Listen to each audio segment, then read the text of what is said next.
All right, it is the Friday edition of the morning show. We have been broadcasting in our new home away from home, Reel to Reel Haven, here in Brooklyn. And I have Ryan O'Connor with me, and one of those people, at least for us at KXP, you're in front of the scenes here, but you've been behind the scenes on what we've been doing here in Brooklyn. And you and I have been working on what we did this week and other things for quite a while, my friend. We have. Get closer to the mic, I can hear you. We have, and I'm very glad that it has finally come to fruition. And you are a KXP listener. You love the station, and I do. and it's always streaming in here. And I wanted really quick for people to understand where we are. Reel to Reel Haven is hard to explain. It is a magical place, and if you're a KXP fan or listener or have been to our home in the gathering space, this place is like a version of that, really, but even more so.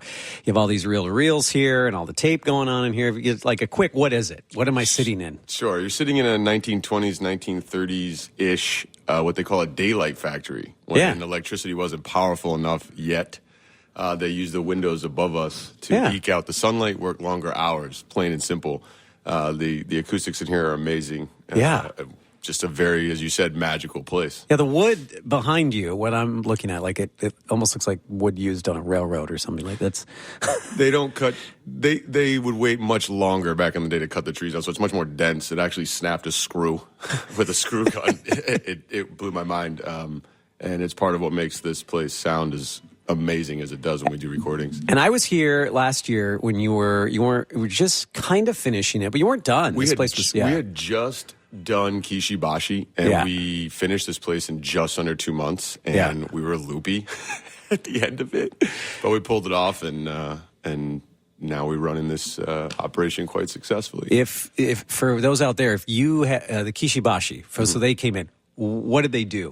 That kind of tells the story of what you do here. Sure, yeah. I mean, I operate two businesses out of this one location, right? Reel to Reel Haven, which is just a complete immersive marketplace for all things reel to reel, and then Stellar Records, which is our recording company with my wonderful partner Marco, and we do straight to tape, only straight to tape recordings, and it's charity driven. We give all of the money that we raise during these live recordings directly away to Fred Hutch, and it was the tip of the sword of cancer research, and it's one huge analog paradise in here, and I hope to do this for the rest of my life. I have been. We get along for a reason. Oh yeah, this man is so passionate about music and hearing it the way it should be heard. That's right. It is nuts, and the machines in here are. You've played some for me, and the sound is like I'm there. Yeah, like you feel the bass in your body, and you're like, and it's a different feel. It's not SSL like I want to go to Burning Man every day. It's the way the musician intended you to feel their art, and that's why I just can never get away from tape. So the musicians in here must just love it. Yeah. Now, and so the proceeds go to Fred Hutch and cancer research. And when we were here Monday doing a Lumineers event, there was a bunch of people from Fred Hutch here. That's right. And some of the top researchers. Shout out to all of them and their work. And I know that's not easy right now for a number of reasons.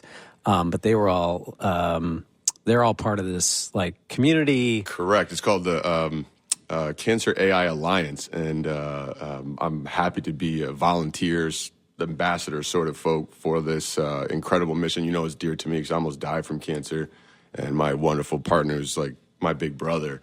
Lost his incredibly close friend within 7 weeks to pancreatic cancer. So I think I should have actually said something more about this place. I think the first mission of this place is to be a weapon to raise eradication level funding and put it in the hands of the people that are actually doing the research that leads to real change. And that's really special. And to be able to combine that with audio and the highest fidelity audio possible, again, I hope I can do this to the day I die. And it's personal for you, man. Like it is. I mean, it's no joke. Photos. I saw the photos, and I am happy you are still alive. Me too. Yeah, you and your family. You have a beautiful family. I have a wonderful family, wonderful wife, kids. And so it must be every day coming in, being able to combine music and try to make sure nobody else went through what you threw or the people who didn't make it. That's got to be inspiring for you, man. That's right. And that's why we work with Fred Hutch so much. And I just think that they're the tip of the sword. And recently we were very blessed to meet a new person in our circle that we're working now on trying to figure out how they're going to fit into this.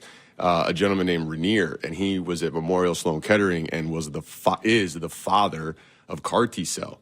It is very likely that before he passes, he will be able to remove solid tumors and fight blood cancers and the like without a pill, without chemo and radiation, without the knife.